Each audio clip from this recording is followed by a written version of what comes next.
In this video, I'm going to go over this gravity worksheet. It will cover gravity and circular motion.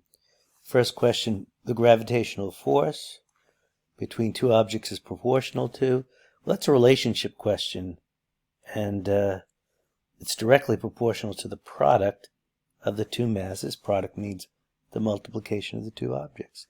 It should really be the product of the mass of the two objects. So this is probably not a good answer, the best answer. It's inversely related to the square of the separation distance, which is r. Let's see if there's even it's not directly proportional to the distance. It's inversely proportional to the square of distance. Two objects attract each other. Oops, that's number 2. Number 3, two objects mass m1 and m2, distance of r apart, and then you're told that you double both masses, and you increase the separation distance from r to 4r. So what happens here? The top increases by 4 and the bottom increases by 4 squared, because you're changing a variable that's squared. That's 4 over 16. The right side is increased by a quarter, so whatever happens to the right happens to the left, so the force is quartered. Number 5, hypothetical planet has a mass that's half the mass of the Earth and twice radius of twice that of the Earth. What is the acceleration to gravity? So the acceleration to gravity is g, and so the force of gravity is equal to this, and it's also equal to this. So there are two force of gravity equations. We can set them equal. Now this m, this mass is the little m. We always cross out the little m, not the bigger m in the 2. So we see that g is, little g is big G, the constant, the gravitational constant, divided by r squared. So this is for the Earth. So this is the mass of the Earth. So we'll change this to E. So this would be the equation for the Earth, but you don't want to find the equation for the Earth. You want to find the equation of this hypothetical planet that has half the mass. So that's half. And the radius is twice. So that 2 is squared. You're changing a variable that's squared. That's 1/2 divided by 4. So what we could do is multiply top and bottom by 2. This becomes 1 over 8. And there you go. To clear the fraction, we multiply the top and bottom by 2. And go to 9. Comet traveling in elliptical orbit. Elliptical means that, well, this is an elliptical or oval shape. So yeah, what it's important here is your r is varying. And so what's happening as the r varies? So let's look at the equation with r in it. Let's see the speed. So this is the equation for speed. When something's going in a circle, it is able to go in a circle by a centripetal force, and the centripetal force is gravity. So let's clean this up. Small m gets canceled out, and this r makes this r to the first. So you see that v squared equals radical g m over r. The m that's left over is the big M, the body that's being orbited, in this case the sun. So let's see. Oops, we took the square root, so I can remove this. So the speed does what? Increases as it gets near. Why? Because as the r gets smaller, the v gets bigger. That's called an inverse relationship. Number 11, gravitational attraction between two masses is F. If the masses are moved to half the distance, that'd be half the r. Separation distance. What happens to the gravitational force? So we go to our equation that has r and gravitational force. So this is not changing. Anything that's not changing, we can call it 1. But this is, it's half. But that half, the distance gets squared, so it's 1/4. Multiply top and bottom by 4. Top becomes 4, bottom becomes 1. And that's why it's 4f. Why do we use this again? They mentioned gravitational attraction, which is F sub g. They mentioned the distance r, which is halved. So this is the only equation with gravitational attraction in r. Number 13, Mars circles. Now, this is very important. At a distance above the Earth's surface, that is 3 times the radius. So this is, if you're on the surface of Mars, remember, you're not at distance 0, but you're distance essentially of r away.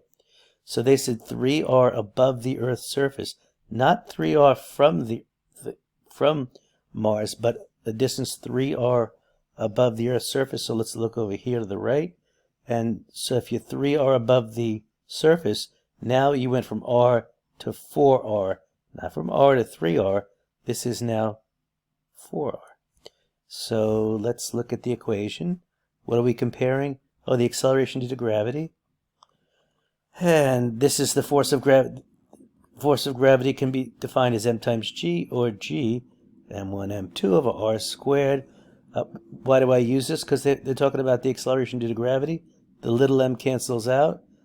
And so you get g equals gravitational constant times the mass of the large body being orbited. So let's see.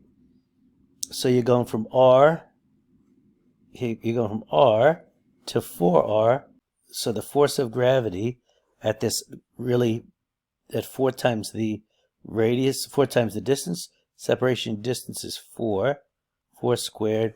The top doesn't change, so we call it a 1. That's this, at that great height, it's 1/16 of the g. Whatever you do to the right, you do to the left. So, but be careful, what it's asking is the acceleration due to gravity as compared to the acceleration due to gravity on the surface of the Earth is 1/16 as much. 4 squared, 1/16 as much. Let's go to 15. 2 moons orbit a circular path. Moon A, well, this one's not the tough one. 2 moons orbit a planet, nearly circular orbits. A has a orbital radius of r. B is 4r.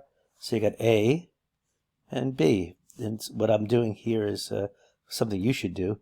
A has a distance of r. The moon B has a distance of 4r. How long does it take moon B to complete an orbit? It takes moon A, I wrote that wrong. Moon A takes 20 days. Let's put that in there. How long does it take this one? So we get the equation that has so days is a period. So this is the equation for velocity, and the centripetal force is gravity. So I cross out the little m and the orbiting body m stays. I solve for v because I can cross out this r, can cross out, and this becomes 1. And they take the square root of gmr. And now they're talking about period. How long does it take is period. That's t. That's what we're looking for. That's why I had to get an equation with period. So let's take a look. So this is 4r. B is further away. First of all, you should know that if it's further away, it's going to take a longer time. So it can't be, it's not going to be equal. It's going to be definitely longer. It's going to be one of these 3.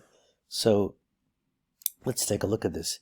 Radical g m over r equals 2 pi r circumference divided by t. T, this is velocity. Remember we had velocity over here? So now I have things in terms of t and radical r. So t, how does t relate to the period, relate to r? So this is a real tough one. We're going to have to really employ some new techniques. Remember what I said, everything that doesn't change becomes a 1. So g doesn't change, m doesn't change. That's a great strategy. When it's really tough, take everything that doesn't change and make it a 1. Well, 2 pi doesn't change. We'll have to keep r. That does change. And the period changes, right? Because that's what this question's about. This is a real rough one. This is 1 over radical r equals r over t. Let's clear this out. Let's cross multiply. This is a doozy, isn't it? So t period equals r times radical r. So let's, what happened? It's 4r, so So you change the R to 4. Big plug in for 4, plug in the change, and you can see 4 times radical 2. Radical 4 is 2, so the period is 8 times greater. So this one was 20, and that one's 80. You might have to rewind that a few times to look at it. Let me go over it again. You make a little table. You're changing the R. One moon is R, one moon is 4R. It's further away. We need an equation with R. And they want to know how long does it take. It takes 20 days for A. How long does it take for B? How long does it take? It's called period. Any repeating event, the time for any repeated event is period. The equation that it's going to tell me how long it takes is this one over here, because it's got the R, and it's got the gravitational force, and it's got V, which is going to give us time. Cross out the things that are equal on both sides, M and M. This M crosses out, this R crosses out, because this one of these R's cancel, and it becomes V squared equals GM over R. Take the square root, that's right over here. And then you have to come up with an equation for V that has period in it, which is circumference divided by T. Because this is so difficult, I'm going to use a strategy I haven't talked much about, is take everything that doesn't change and make it 1. So here's where we got these two equations here. I changed, the top becomes a 1 because it doesn't change, and radical 1 is just 1. The bottom does change, and the 2 pi doesn't change over here, but the R does. Cross multiply, substitute the change in. Like I said, you might have to look at that one again. That's 15, 17. I'm going to skip, go to 19.